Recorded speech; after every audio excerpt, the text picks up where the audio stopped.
asalaamaaleykum mbokk internet M7 TV ñi ñuy suivre sur toutes les plateformes Facebook Instagram Twitter Snapchat tey ñuy dalal Thierno Amadou Sy journaliste nekk membre de la force républicaine en plus nekk responsable politique à Matam tey ñu ko dalal fii ci permanence am bu nekk Mermoz monsieur Sy ñoo ngi lay nuyu.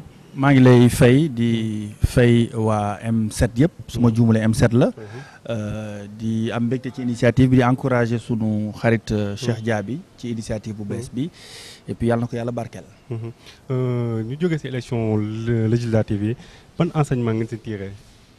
élection législative yi enseignement bu simple lañ ciy tiré ñun waa Benno Bokk Yaakaar ñun ñi ànd ak président Macky Sall. dañu gis ne Sénégal opposition li ñu doon agité di wax. naan du réewu démocratie. naan élection mën nañ ko fee sàcc. ñoom seen bopp xam nañ ne loolu amul kooku benn la. beneen bi jàngat mooy maturité bu peuple sénégalais. kenn du leen woo ci xuloo kenn du leen woo ci ŋàññ kenn du leen woo ci tas réew mi ba ñu wuyus la. waaye bu vote jotee nañ dem tànn ku leen neex. troisième jàngat bi mooy ba tànn jotee sénégalais yu bëri daanaka ba ñu jëlee 7 millions genn wàll gi won nañu bopp président Macky Sall. donte nag ay lu bëri xew na loo xam ni mënoon na bañ a demee noonu. mënoon na bañ a am lu ñu duppee majorité. ndax crise bi am tey ci àdduna muy jafe-jafe ci wàllu njënd lu ñuy dundee ci wàllu nekkinu doomu aadama yi métti ci wàllu tawat feebar bu bon boobu ñu duppee Covid 19 lim fi jaar ba bàyyi ko fi loolu yëpp waroon na tax nguur yu bëri tey daanu nañu ndax loolu waaye Sénégal gàcce ngalaama ñoom. ba ñu xamee président Macky Sall li mu jot a liggéey xam itam fu président Macky Sall jëm ak ñoom. kon loolu lu ñuy rafetlu la xam ne maturité peuple sénégalais bi baax na donte nag opposition bu Sénégal ci sos kàcc ak inventé ay histoire yoo xam ne seen biir bopp rek la histoire yooyu existé ci la ñu nekkee ba ñëw ci élection yi sunu borom may président Macky Sall ndam li mooy Benno Bokk Yaakaar ki topp ci ginnaawam rawee na ko genn wàll million ci ay voix. loolu ndam la.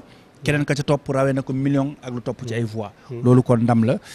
ñuy sant nag sunu borom bu baax a baax di wax sénégalais ñun ak ñoom. ba ca kanam waaye bu ñu duggee assemblée da ngay gis ne ndam bi ngay wax feeñul ndax bu ñu xoolee yéen a ngi am 82 députés opposition yi boo ñu xamee seen nombre mat na ñoom mat na 80 ak ñett non inscrits ginnaaw sax kenn ki ñëw na fekk si leen yéen kon est-ce que ndam bi ngeen wax feeñ na. mais ndam la parce que yow boo amee juróom-ñett fukk ak ñaar. ku topp ci sa ginnaaw juróom fukk ak lu topp la am. mais nag bu ñu bëggee ñoom nax saxal bopp sénégalais ñu ne intercoalition. ba su vote kenn voté wul intercoalition. ba su vote fii dañu voté yeewi. ñële voté yow. moo tax yeewi am lii. yow am lële. du dëgg. Benno Bokk Yaakaar am lële donc dañuy teg Benno Bokk Yaakaar ne am na lii. teg yeewi ne am na lii teg parti beneen coalition beneen bi am na lii. loolu mooy dëgg ak yeneen coalition yi ci topp mooy les serviteurs ak ñoom seen. kon ndam lii Benno Bokk Yaakaar am kenn mënu ko laam la maintenant nag mën nañ ko mesurer feneen. wax ni législature bu mujj bi li ñu amoon ci lim ci député bi pa amuñu ko. loolu dëgg la. te loolu analyse bi ñu ciy def ñun mooy. mooy dellu ngeen ginnaaw tuuti. dellu ginnaaw boo ko tuddee noonu ci politique ñun duñu ko nangu waaye da nga koy analyser ci circonstances yi. nga xam ni kon lim bi nga amoon wàññeeku na. boo ne dellu ginnaaw dafa mel ni sa politique. ak li nga am du benn boo xoolee 2017 1,6 million voix la ñu amoon. ren 1,5 million donc différence bi ñu amoon 2017 ak bii bëriwul. mais contexte yi ak vote bi nu mu tëddee. ak soskat yi seen liggéey. tax na ba peut-être mbir mi melul nu ñu ko bëggee woon ñun. waaye ñoom tam amuñu ndam ndax ñoom dañu taxawoon ne cohabitation par force. ñoom dañu taxawoon ne force cohabitation mooy am. force assemblée nationale bi ñoom ñoo koy téye. jublu ci lu bon nag ndax ñoom ci lu ñu jublu woon mooy. fexe ba bloqué Sénégal maanaam at ak genn wàll li des ci premier quinquennat wu président Macky Sall bi at ak genn wàll boobu noonu. ñu fexe ba réew mi bloqué. fexe ba discrédité suñu régime. loolu nag yàlla nangu ko Sénégalais nanguwuñ ko. gis nañ ne élection locale la ñu jógee yéen parti au pouvoir ñu bari dañoo ñëw renforcer ñëw seet si leen pour dooleel leen wala yéen sa amaana ñenn ñi nee nañ yeneen leen jëlee ki si mel ni Djibril Wade. ki si mel ni mun nañ indi Bamba Fall ak ñeneen pour renforcer leen mais gis nañu ñooñu dañoo ñëw rek maanaam seen base bu ñu amoon dañ ko lépp lañ perdre. ñooñu perdre ñu dara ñooñu perdre ñu dara. ku leen jege rek yéen non day en réalité ce qui s'est passé ci élection législative yi. te yaakaar naa sunu parti bi na ci def analyse. mooy opposition en réalité amul dara ñun ñoo may opposition dara. sunu ay nit man. sama zone bi ma nekk gis naa loolu. sunu ay nit ñoo xam ne ragal élection bi am dayo résultat yenn yi si sama gox man par exemple bi ma dëkk. nga gis sunu ay nit yu bokk sunu parti ñoo doon fexe ba samay voix wàññeeku. ñoo doon fexe ba c'est-à-dire que c'est inimaginable su ma la ko waxee da ngay tiit. mais loolu am na ci élection yi. gëm naa ne ci gox yu bëri loolu xew na ci c'est ça la vérité. gox yu bëri ñun waa Benno ñun waa APR fexe nañu ba score bu ñu waroon am ñu bañ ko am. ndax buñ ko amee ci bërëb sangam kat dinañ ne ah Thierno Ahmadou Sy moo am ndam li te xamuñ ne ndam li ndamu Macky Sall la ñoon wut. kon sa bëgg Macky Sall ak sa cofeel ci Macky Sall des na bu fekkee noonu nga doxalee. te man gëm naa ni am na dëkk yoo xam ne wala zone yoo xam ne waruñ ko woon perdre fu ci mel ni Guédiawaye mais waruñu woon perdre Guédiawaye mais defuma enquête yu approfondie mais wóor na ma ni am na ñoo xam ni peut-être jëmm Néné Fatoumata Tall moo tax. fexewuñu ba lenn ni mu waroon demee noonu. Médina am na ñoo xam ne jàpp nañu su Bamba Fall jàllee mais ñoom c'est fini pour ñoom ak ñeneen. donc.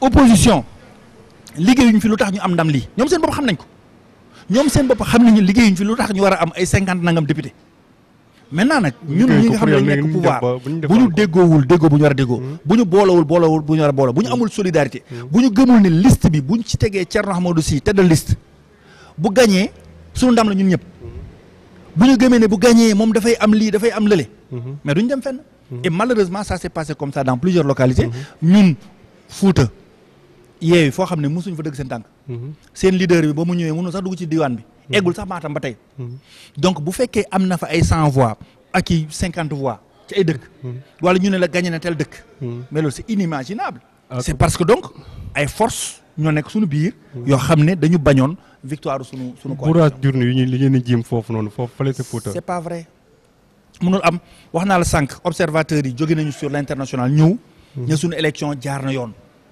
bourrage d'urne mënul am ñun tolluñ ci 1960 2022 bu ñu toll élection kenn mënu ko trafiquer Sénégal mënul nekk mais bourrage d'urne bu ñu ko mënoon ñun bu ñu amoon capacité def bourrage d'urne ñu def ko Dakar ñu gagné Dakar bu ñu ko amoon capacité bi ñu def ko Mbacké wala ñu def ko Touba ñu def ko zone yu gagné wuli mais dëkk boo xam ne wala diwaan boo xam ne yow da nga fay gagné ala kulli aal mais lan moo lay jaral ngay def bourrage d'urne amul mënul am et puis il faut que gars ñi respecté waa Fouta ay nit ñi ñoo xam ne bu ñu la tànnee ànd ak yow dañu lay ànd ak yow ba mu sës loolu moo xew suñu diggante ak président Macky Sall xaaruñu ci moom lu dul mu wax ñu lii laa bëgg ñu defal ko te booba tey ñu ngi ci noonu la yeneen diwaan mel maintenant nag opposition man damay analyser souvent seen inquiétude ñoom suñu gisee 90% mosoo am 90% boo gisee ko am 90% da ngay ne daf ko sàcc dafa mel ni nga nekk ci réew mi amoo yenn dayo pour lijjanti xaalis nga gis Samba Ndiaye ak kat-katam bu rafet ak xaalisam bu rafet xew na ci réew mi naa waa sàcc la loolu tax mu am lii parce que jàpp nga loolu mënul nekk donc ñoom amul fenn foo xam ne gagné nañ fa plus de 70% mais bu ñu déggee président Macky Sall ak coalition am gagné nañu 90% 95% mais effectivement c'est inimaginable ci ñoom seen biir bopp moo tax ñuy jàpp ne bourrage d'urne la mais bourrage d'urne mënul am fenn département Podor aussi il faut nga xam réew mi ñoom ñu si gën a bëri xamuñu réew mi tam ñu si gën a bëri diggante Dakar ak Ziguinchor la donc xamuñ ne le département de Podor c'est quand même 22 communes département de Podor da nga gis commune bu am plus de 40 000 habitants commune bu am plus de 60 000 habitants ci 22 communes mais boo ko dajalee pour nga am 400 000 habitants nga am 200 nangam 1000 électeurs mais lu yomb lay doon mais sur 200 000 wala 200 nangam 1000 électeurs bu ñu la ne 100 nangam 1000 voté na amal nañ la fa écart u voix de 80 000 mais saa waay da ngay miir rek mais loolu am. ñu ñëw si assemblée bi gis nañ ne am na ay transhumants yu ñëwoon ñu mën a woowee transhumants sax ñëwoon pour jàppale leen si élection législative yi ginnaaw gis nañu résultat yi nu mu demee noonu léegi Pape Diop mi ñëw jege si leen pour jàppale leen pour ngeen mën a wéyal doxal mi wéyal liggéey mi nga assemblée Pape Diop yaakaar nga ne ñëwam dina mën a indi dara si yéen yokku dara si yéen. mais Pape Diop c'est tout d'abord un homme d'État. c'est un républicain ñi mujjee ñëw ñëpp indiluñ leen dara yokkuñu leen dara. non du noonu nga ko mën a analyser. c'est-à-dire que xam nga lu nekk aussi da nga koy analyser ci circonstance am. nga analyser ko ci élection. man dama jàpp ne Sénégal ñun dañu manqué xam lan mooy élection. da ngay si élection locale jot ñu ne gagné nañu Macky Sall. fekk Thierno Amadou Sy moo nekkoon candidat ci commune Nabadji Thierno Amadou Sy ñu gagné ko fa ñu ne gagné nañu Macky Sall parce que parti Macky Sall la bokk mais du noonu. électeur bi doon voté Nabadji jour boobu dafa voté diggante Thierno Amadou Sy ak diw. mu tànn diw. élection législative c'est après la même chose département Thiès par exemple. électeur bi ñëw gis Yankhoba Diattara gis keneen tànn keneen. di ay doomu Thiès di doomu diwaan ba. bokkul ak élection présidentielle par exemple. boo xam ne ni ma ko tàmm waxee c'est un homme face à son peuple. boo gisee gars yi di agité wu di waxu 2024 seen tiitaange bi yëpp parce que xam nañu capacité de mobilisation du président Macky Sall. xam nañ président Macky Sall fu mu toll ci xolu sénégalais yi c'est ça la vérité. yow élection législative yi président Macky Sall génnul Dakar. deful tournée économique avant campagne. biir campagne bi génnul benn yoon à part Saint-Louis bu mu dem inaugurer aéroport ñëwaat. kon dafa yebal mën nañu ko jàppee campagne kon. dafa yebal non non dama ne génnul Dakar bi mooy. amuloon contact direct. ak population de l'intérieur du pays. te foofu la gën a gagné. donc président Macky Sall. dafa yebal. dafa yónni soxna Aminata Touré. ba ñu félicité d'ailleurs ci liggéey bu rafet bu mu def. mu yónni ko mu dem ñëw indil ko 47%. mais quotient personnel bu président Macky Sall bu ci duggoon nga foog ne nu muy demee. ci réew mi président Macky Sall mënu fi am moins de 50% ci ay élections c'est pas possible. opposition bi nag xam nañ loolu moo tax ñuy préparer xelu askan wi. di wax ay waxu troisième mandat ay wax yu kenn xamul. yoo xam ne Pape Diop. biir assemblée ñëw jege si leen. mu jàppale leen biir assemblée sa jàngat. mais loolu laa doon wax sànq Pape Diop c'est un homme d'État. ba muy nekk député il avait 25 ans. Pape Diop sur le plan financier macha allah. kenn mënu ko wax ne ku sonn la. wala ku ñëw wut si dara la. donc nit la ko xam ne il est indépendant. financièrement par là. il est indépendant. yàgg nekk homme d'État. nekkoon président de l'Assemblée nationale. nekkoon président au Sénat. occupé poste yooyu yëpp. toog ci fu mu tollee di analyser réew mi. gis ne mim réew opposition bi li ko suuxal ak li ko deltu ginnaaw la ñuy wut. mun leen maa bañ. man lii jëmale réew mi kanam laay wax. dama bëgg ma ànd ak nguur gi ànd ak benn bokk yaakaar bu ñuy doxal lii jëm ci réew mi ma am ci sama kàddu sama benn carte bi dafa am njëriñ du ma ko salfaañe du ma ko sànni fenn. loolu nag taxul mu ñàkk respect kenn. ñii ñàkk respect mooy ñi taxaw naan ku àndut ak man da nga bon. ku ànd ak man baaxoo ku ànd ak man bëggoo réew mi foofu ñu ko mën a gisee. amul fenn jàmbaar. actuellement nii gis nañ actualité lu yëngal dëkk bi mooy l'hôpital Dantec depuis 1960 bu ma juumul Dantec mu ngi fi. 1910 Dantec mu ngi fi gis nañ ne madame Tall sànq muy jëm opposition bi ne ay soskat lañ parce que li ñuy yëkkati jamono yëpp di ko teg si kaw pouvoir bi ak si lu waral mbirum hôpital bi du dëgg 3 hectares la ngeen ji ak construction bi et tout affaire yi noonu montage financier bi yëpp jaarul yoon. alors la réalité c'est que dañu bëggoon nasaxal xelu askan wi. dégg nga ku ci mel ni professeur Kassé. mi nga xam ne fajkat la. yàgg nekk ci hôpital boobu dans les années 70 la fa dugg. ak lim ca wax. mu ne réew mi li ko yàq tey mooy manipulation. mu ne waaye ñi nga xam ne ay manipulateurs lañu. ñi nga xam ne ay manipulateurs lañu. waroon nañu moytu. secteur de la santé. ndax ku bëgg Sénégalais yi doo wax dara ci hôpital principal bi hôpital Dantec bi nga xam ne. président Macky Sall daf ko bëgg rénover. dafa ko bëgg defaat hôpital boo xam ne dafa méngoo ak jamono. dafa bëgg jël 2 téeméeri lal ya fa nekkoon yóbbu ko ci juróom-benn téeméeri lal. dafa bëgg fexe ba yow mi nga xam ne boo fa demoon ak man bu ñu yoree oto amuñ fu ñu ko gaaree foofu ci hôpital ba. da nga koy gaaree ci ay kilomètres dox ñëw ci hôpital ba. mu def fa 200 places. dafa bëgg li nga xam ne moo di ay bloc opératoire. juróom wala ñeent ñoo fa nekkoon mu yóbbu ko ci fukk ak juróom. dafa bëgg. la nga xam ni moo di bërëbu fajukaay ak bërëbu tàggatukaay ñi nga xam ne ëllëg ñoo ñuy faj. ñu gën ko yaatal gën ko méngaleeg jamono. loolu lu ca waay wax yaa ngi sos wala yaa ngi wax loo xamul. donc nag tey jii Sénégalais yi bari d'accord nañ ak yéen hôpital bi dafa màgget mais seen problème mooy 3 hectares yi moo ëlëm seen xel 3 hectares yi coow li. mais 3 hectares yi coow li mooy ñoom ñàkk xam-xam ak ñàkk méngoog jamono buñ la ne tey àddina bi li ci xew. mooy. boo amee suuf. nga valoriser ko. jël ca la ngay defaree sa économie fekk leboo fenn. fekk tam projet bi dafay nekk projet bu structurant bu gaaw loolu moo xew ci hôpital bi. Sénégal am nañ fi ay hôpitaux yoo xam ne tabax nañ ko sur 10 ans sur plus de 20 ans. hôpital bu Fatick. hôpital bu Ziguinchor. hôpital bu Kolda. hôpitaux yooyu Abdou Diouf moo defoon pose première pierre ba Abdoulaye Wade ñëw na inauguré wu ko. ci président Macky Sall lañ ko àggale. donc c'est presque sur 20 ans tabax hôpitaux yooyu. li ko waral mooy état bi dafa doon jël boobu temps ci as néew koppar bu am ren mu dugal ci budget bi 2 milliards déwén mu dugal 3 milliards. liggéey bi yéex président Macky Sall ne Sénégal ak fu mu toll mënul xaar lu toll noonu il faut liggéey bar il faut mu gaaw mu ne ci 18 mois at ak genn wàll dama bëgg hôpital bi pare loolu nag boo bëggee melee noonu da ngay méngoo ak jamono mais opposants yi di wax dañu mënul méngoo ak jamono. parce que xamuñu administration publique tey. nu mu mën a defee collaboration ak le privé. muy les PPP. fexe ba am ay projets yu dëgër. yoo xam ne dañ koy defar ci nu mu gën a gaawee amuñu xam-xam boobu. donc nag c'est façon financement. bu innovant la. boo xam ne tey ay boroomi xam-xamu Sénégal. mooy FONSIS. démb gis naa ci benn chaîne de télévision directeur général ba nu mu expliquer ak càmbaree mbir mi.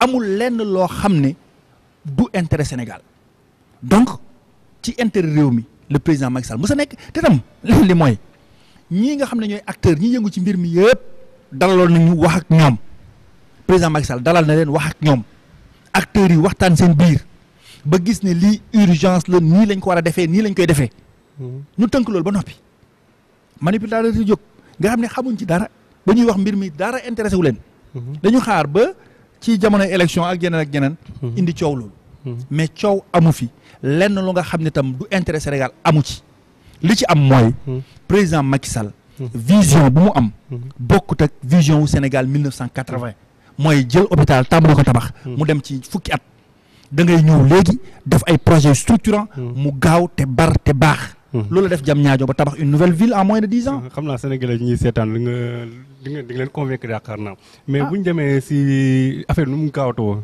génnee leen 15 août Sénégalais yëpp ñoo nekkoon hôpital yëpp dañuy génn. dara gaawu ci boo dégloo mois d'avril ba président Macky Sall dalalee ñi nga xam ne ñoom ñooy way hôpital ba. ak borom xam-xam ya ca yëngu. waxoon nañu yow mi démbatu ci communication est-ce que nekkul kon communication bi dafa desoon. peut-être oui peut-être mënoon nañ gën a élargir communication peut-être. te loolu sax aussi dama koy wax ak ay pincettes. parce que xaw ma ban stratégie de communication le ministère de la santé tëral. parce que quand même buñ ci mënee xam lu mel ni communication interne daf ci gën a am solo. interne mooy. ca biir l'hôpital ba. fajkat ya ak ña ñuy faj. ndax ku fa hospitalisé woon pour 1 mois 2 mois xam nga ne boo demee ba 1 mois da ngay génn. dañ lay yóbbu bërëb sangam. mais loolu ñi nekk ci biir ñoo ko xam mais ñun sénégalais li ñu xam mooy président Macky Sall déjà au mois d'avril amoon na ndaje mu yaatu mu nga xam ne amaloon nañ ko. télévision yi wax ci rajo yi wax ci ñëpp wax ci. ñu wax ne hôpital bi dañ koy soppi nii lañ koy defee. te nii lañ ko bëgg a defee. président Macky Sall dugal ci FONSIS. mu nekk maître d'ouvrage délégué. ni mu ko defee ci Tivaouane ci hôpital bu bees ba. loolu yëpp ñu ne dañ koy tabax ci diir bu gàtt wane projet bi wane nu muy tëddee. mais loolu rek doyoon na. mais tamit li ko nekkul tamit waruñu woon commencé jël ay jéego. patient bu ñëw ñu la non fii kat dañ koy def bés sàngam demal feneen bu gënu woon rafet ñu bari loolu la ñuy laajte. bon man je pense que aussi ñii di liggéey mbir mi ay professionnels lañu. man déglu naa directeur hôpital de Dantec. li mu ci wax. ak nu mbir mi tëddee. dégg naa mu expliquer ñoom redéploiement bi nu muy tëddee. mooy ñi nga xam ne ñoo fa doon faju te ñu war a àggale seen paj fu ñu leen di yóbbu. duñ ci am benn jafe-jafe ñi nga xam ne ñoo fa doon faj ak daan fa liggéey niñ leen di yóbbee te du am benn jafe-jafe liñ ci doon mën a ragal ñun ñi nga xam ne ay njaboot lañu mooy ki fa daan liggéey weer bu dee di ci am suturaam ndax toxal bi te du toxal ñu bëri naan tëju hôpital ak toxal hôpital du toxal du tëj hôpital la boo xam ne dañu fa tàmbali chantier bu bees loolu mooy dëgg donc nag sëgëm état bi jël na ay mesures yoo xam ne permettre na ko amul kenn koo xam ne di nga ci am gaañu-gaañu ñëpp ñu ngi leen di sauver ñëpp ñu ngi leen di jàppale ba benn gàllankoor bañ ci am ñii di manipuler nañu noppal sénégalais yi professeur Kassé lu mu wax le lu am solo la nee na mbirum santé wérug yaram kenn waru ko politiquer mbirum njàngale mi kenn waru ko politiquer nañu moytu ñaari secteurs yi question bu mujj mooy dama benn collègue li muy wax naan le gros mot mooy maanaam wàllum 3e mandat bi sànq si biir wax nga ko yaa ngi naan président de la république mu ngi si première quinquennat waaw kon ça veut dire que yaa ngi séntu mu amaat 2 secondes bi kon. non xam nga tey ñun président Macky Sall lu ñu si wax dafa simple. waaw dafa tolloon ci jamono joo xam ne mën nañu dem leen liggéey. te ñi mu intéressé da ngeen ñu ciy wax ñoo xam ne yàqamti falu la ñu bëgg président Macky Sall nekkatul ci posture yàqamti falu. falu na ba noppi. Sénégalais yi wan nañ ko bëgg nañ la wanaan nañ ko bëgg nañ la. su ko bëggaatee bu ko sénégalais bëggee dañ ko fiy teg man loolu laa gëm li ma gëm mooy du man mi di wax ci télé ak yow mi di wax ci télé yaa mën a changer la donne fexe ba Macky Sall du jiite réew mi entre 2022 2024 ak 2029 yàlla sunu borom moo mën a dogal ñun nag ay soldats lañu ay militants lañu dañu nekk ci ab parti politique boo xam ne dafa am lu ñu digal ñu ne ñu doxee leen ci nii mais ku nekk am nga sa xalaat am nga sa gis-gis man dama gis ci constitution bu Sénégal ma déglu ay opposants yu mag yoo xam ne ñoo ko wax man waxuma ko yow déglu nga ko gis nga kii nga xam ne mooy maire Dakar tey ak ki nga xam ne mooy maire Ziguinchor tey ñoom ñoo toog ci ay plateau télévision mais doo ma ne ñoom boobu temps dañu nekkoon di ndax sénégalais yi ñoom ñoo toog ci ay plateau télévision ñu ne ñu li nga xam ne moo jëm ci wàllu mandat constitution bi bu jàllee président Macky Sall 2024 mën na présenter waat ñoom ñoo ko wax ñoom ñoo ne quinquennat moo am ne lii 7 ans bi bokkul ci constitution bi kon président Macky Sall entre 2019 ak 2024 benn quinquennat lay def 2024 2029 beneen quinquennat lay def man waxuma ko kii nga xam ne mooy maire Ziguinchor waxoon na ko mënu ko weddi vidéo yaa ngi fi kii nga xam ne mooy maire Dakar waxoon na ko maintenant nag man comme que militant la mais ñoom seen kaddu si kaw conseil constitutionnel amul njëriñ kaddu kenn amul njëriñ ci kaw président Macky Sall kaddoom ci kaw conseil constitutionnel amul njëriñ président Macky Sall bëggoon na fii wàññi mandat jële ko 7 ans indi ko 5 ans conseil constitutionnel ko mënul nekk président Macky Sall kaddoom amul njëriñ ci kanamu conseil constitutionnel moom moo yor sunu constitution moom mooy ne mën na nekk wala mënul nekk donc nag man militant la li ma xam mooy président Macky Sall fu mu ma joxoñ sëgam moom lay àndal ci politique loolu lay doxal nañ dem nag ba ci kanam merci monsieur Sy mot de la fin mais c'est avec beaucoup de plaisir wax sénégalais yi rek ne nañu bàyyi seen xel ubbi seen i bët ubbi seen i nopp ndax Sénégal dafa am danger bu mag bu nekk ci réew mi mooy la manipulation mooy opposition boo xam ne dañuy xëy suba ba jant sow di sos di wax ay mbir yu garaaw egguñ ci sànq jamono yi passé dañ fi déggoon benn prisonnier ji les forces spéciales mbir moo xam ne ci kanam tuuti Sénégal dañ ci xam dara mu évadé gars yi waxloo sax way juram ne dañ ko faat yéen journalistes yi dégg ngeen ko dama bëgg journalistes sénégalais yi ubbi seen i bët ñoom itam am fit ci lu ñuy def man mënu ma nekk leaderu opposition di la saaga di la xas saa yu ma la wooyee nga ñëw toog doo nangu waxtaan ak man question ni ko task force de la républicaine defee sànq conférence de presse mais ñoom bu ñu ñemee lu ñuy wax nañ def conférence de presse point de presse lañ leen di woo ñëw def seen déclaration wax ba géex ngeen dem seen yoon loolu nag journaliste Sénégal ñoo war a lijjanti loolu ñun au pouvoir dañ leen di woo ay conférence de presse toog ngeen ñu laaj ñu leen di tontu parce que amuñ dara lu ñu nëbb dama ko ne un leader politique amul dara la war a mën a nëbb amul benn sujet boo war a mën a ragal traité ko wax ko en tout cas point de presse lay woote man de gëj naa gis conférence de presse benn bu mu mujjee gis bi dafa woo ay journaliste mu taaj leen ñu sélectionné wax ak ñoom mais loolu amul solo li am solo mooy réew mi dañ ko bokk réew mi bokk ko bëgg nekk président de la république warula jaral yenn yi warula jaral sos avant tout bu ñu dul jullit ay chrétien lañu te ñaari diine yooyu yëpp benn si ñoom daganalul sos li ñu daganal mooy wax ak Sénégal yi dëgg man damay politique président Macky Sall laay àndal ma bëgg ko lool nag bëgg réew mi lool waaye lenn ci loolu jaraluma ma jàkkaarloog sénégalais yi di wax loo xam ni dara du ci dëgg wala di inventé histoire maa ngi doon wax sànq histoire kooku évadé woon mais dañ ne woon dafa dañ ko faat man dégg naa ay leader politique yu mag ne faat nañu ko nañu génnee kooram nañu jox kooram ay waajuram quelques semaines après kooku feeñ moo tax sunu journaliste yi war nañ góorgóorlu ñu def investigation nga jàpp ne ba loolu feeñee mais manipulation boobu journaliste seen boobu dañ ci tombé parce que ñoom ñoo doon vulgariser wax yooyu di bàyyi ñooñu di wax seen i antenne ne dañ ko faat mais bañ gisee ne ñooñu kenn faatu ko dafa demoon laaxatu ci benn dëkk fii Sénégal mais lu tax woowaatuñ waxoon nañ ko faat ne leen yéen da ngeen ne woon dañ ko faat ngeen ne woon am ngeen ci ay preuve ngeen ne woon dafa faatu ana loolu donc il faut ñu góorgóorlu xam ne réew mi dañ ko bokk réew mi Thierno Ahmadou Sy kàddoom rek mënu fi dox réew mi benn leader politique kàddoom rek mënu fi dox nañu góorgóorlu ci soppante mais tamit xam naa lu ñu def ñàkk bokk fu ñu far ci politique warul tax ñu bañante te bañante lu koy indi mooy di sosalaate ak di wax loo xam ne sénégalais yi duñ la nawlo.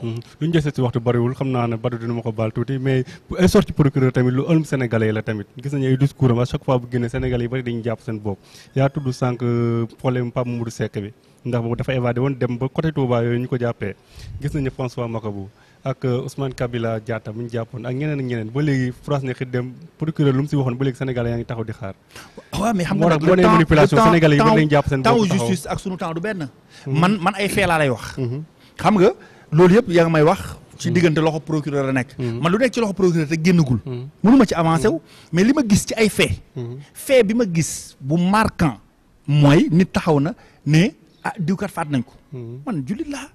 ci doomu Sénégal. su ma déggee doomu Sénégal faatu na ci ay lieu de détention daf may métti wax dëgg yàlla jàppoon naa loolu parce que dama jàpp ni buñ demee bay wax loo mbokk kooku dañ ci am ay firnde da ngay yërëm borom. parce que kenn ñaanalul kenn faatu ci yenn conditions yi. kenn ñaanalul kenn ci yenn situation yi. mais nga toogaat tuuti ñu ne la gars yi jàpp nañ ko même jàpp bi gars yi dañu weddi woon am na ñu wax ne jàpp bi amul bés karam ñu noppi.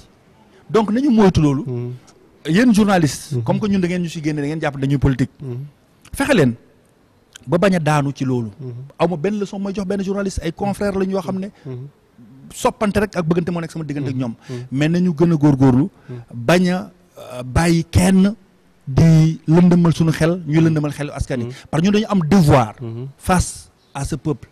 dañu am lu ñuy nettali suba yawmal xiyaam. ndax ñun yàlla daf ñu sas. teg ñu ci métier boo xam ne pour yeete bokk na ci pour xamle bokk na ci. kon daal informer divertir c'est important.